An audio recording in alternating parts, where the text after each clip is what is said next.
It's 4:06 p.m. on Monday, the 2nd of August, 2010. I'm Mark Strassman, reporter with Etopia News. I'm about to talk to Bruno Kaufmann, who's the co-president of the 2010 Global Forum on Modern Direct Democracy. He's talking to us again from San Francisco. Welcome to Etopia News.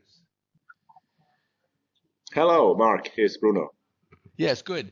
Now, you had a very busy day today. Let's see how much we can get in 10 minutes. We started... It was a day full of discussions, and it's still continuing, yeah. Yes, we started with presentations today by you and Joe Mathews, right?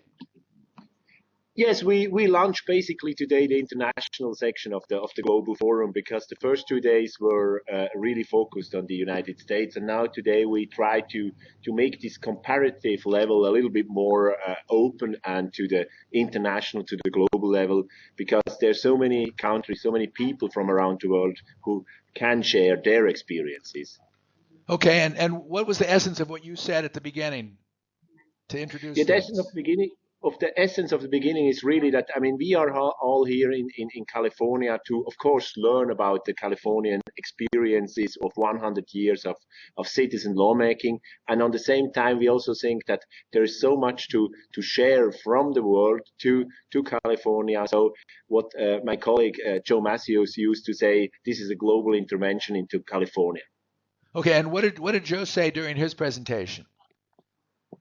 The meditation was very nice. I mean, I couldn't really participate in all this hour, but that was one way to try to prepare for a thoughtful discussion, because many times, of course, we are too much out in our thoughts, and we are very little focused on what we really want to say, and that makes sometimes also discussion a little bit too emotional, and that's a way to be quiet and to start with the discussion in good shape.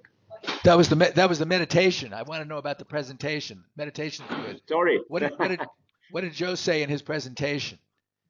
No, Joe had a very brief presentation about why he set up this forum. I mean, you have to see that he's a journalist having other to do, and he dedicated half a year of free work to that forum. And his idea is really that California needs help. California needs the assistance and support from others, and that was his message to the participants of today. Right. Okay, good. Now, did Debra Bowen speak, the Secretary of State of California? Yes, that was an interesting sharing of somebody who is really in charge of the procedures, of the rules, of the practices of direct democracy in this big state. So she shared also her concerns about certain things in relationship, especially to paid signature gatherers, to paid ads, and to also her concerns about the idea to bring all this process on the internet. She's still very skeptical about, for instance, that you can just introduce iPhone signatures, because she thinks that biometrics shouldn't be part of the process. Did she talk about e-signatures at all? Yes, she was talking about that, and she said and stated her skepticism, and she thinks that there's a lot to fix before that is possible. Especially, she thinks that for instance, the signatures which are delivered by voter registration cards, they are hard to bring together with the signatures which maybe could be done on the iPhone. Okay. Now, then a big part of today was presentations from people from all over the world, right? That's right.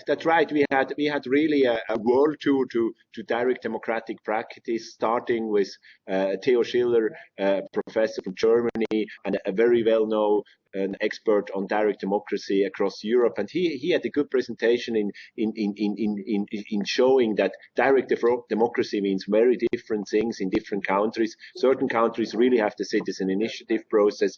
Others do have basically just the top-down referendum, which is the plebiscite, which means that the president or a parliament can decide on when the people have a say and not the people themselves. Then we had also other presentations like from from Brazil, Rolf Rauschenbach, told us about the initiating situation there. We had a direct link to Nigeria, where a lawyer told us about the problems of corruption and how that could be solved or overcome in a way by direct democracy. And we had a very impressive presentation by Suresh Nautiyal from India, the biggest democracy in the world, where more and more people just are not happy enough to have a direct democracy basically limited by representative government. Are people from the different countries talking to each other a lot and cross-fertilizing the ideas so that people are learning what one country does? That's starting now. I mean, the first days were really focused on the US, but we had, of course, the evening sessions, and we had the possibilities to discuss on the ways from breakfast. But in fact, we will have tomorrow on Tuesday the real interactive working day, where we will have workshops on different issues, and people should have the whole afternoon tomorrow to interact and to exchange views, because what we want to produce is a working plan ahead, a best practice list, a declaration of San Francisco. Okay. Did Grover Norquist speak?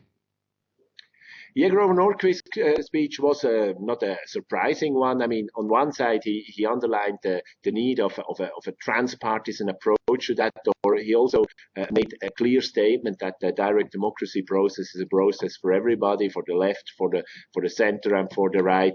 That was a clear statement in favor of direct democracy. On the other side, of course, he underlined why direct democracy is a good thing to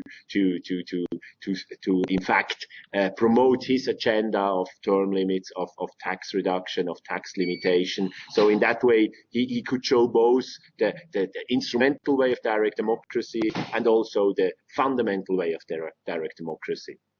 Okay. Now, there was a discussion with Andreas Gross and Jim Brulte talking about the coordination of legislators and direct democracy. What were the themes of that? There is really a fundamental, you can say, understanding question. How should the initiative process interact with the legislative process? And in a way, you could say that the two traditions, on one side, the cooperative Swiss tradition, where the parliament have clear role to play in the process, not to be the final decision maker, but to be a promoter of, let's say, maybe alternative proposals and solutions, has been underlined by Andreas Gross. And on the other side, Tim Brulte, who is was clearly very positively about the Californian tradition of having a very brutal or very strong direct initiative process, which bypassed the legislator and which goes directly to the vote, and where the legislator have no right to overrun a decision made by the people.